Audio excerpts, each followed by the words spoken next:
Hi, this is Tony O'Brien. I created FoodMill and I'm going to show you how to do a per store summary report. From the main menu, go to Reports, go to Per Store Summary, and by default FoodMill will create a report for everything that you bought for the entire duration that you've been using FoodMill, or more accurately, for everything that you have in your personal shopping database. For this demonstration, I'm running in the emulator, which is much slower than it will be on a real device. The results here show everything that this particular account has spent since using FoodMill. By default, the start date and end date are not set, which is why you get a report for eternity, as it is known by FoodMill. If you want to get a report for what you've spent during a particular time period, and you're running on an Android greater than 2.1, which means 2.2 or later, you can click on one of these two buttons to change the date range. You can change the start date, which, let's say we want to go from,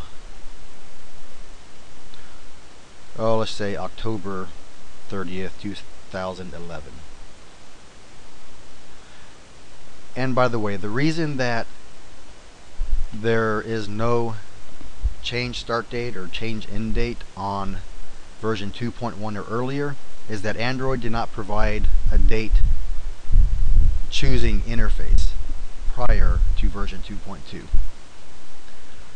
After selecting my starting date, FoodMill then recalculates everything that has been purchased since October 30th, 2011 till the present.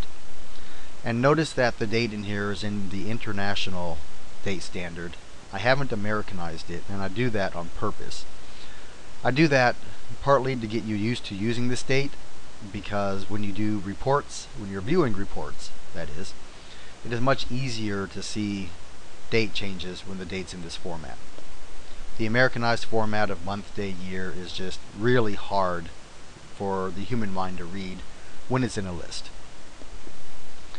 And so these are the results for October 30th, 2011 to the present.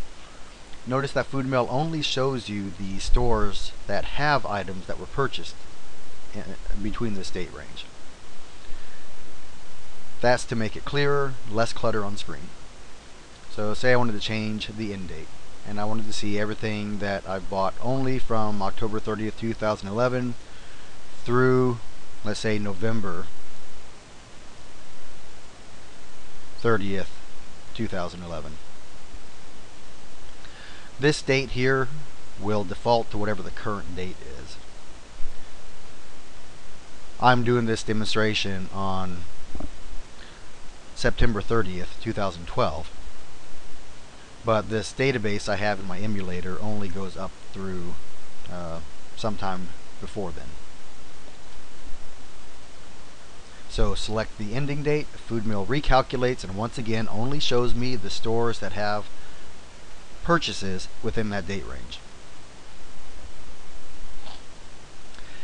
And that's pretty much it. That's how this report operates. It's pretty simple. And I hope this video has been informative for you and answers any questions you may have about this particular feature.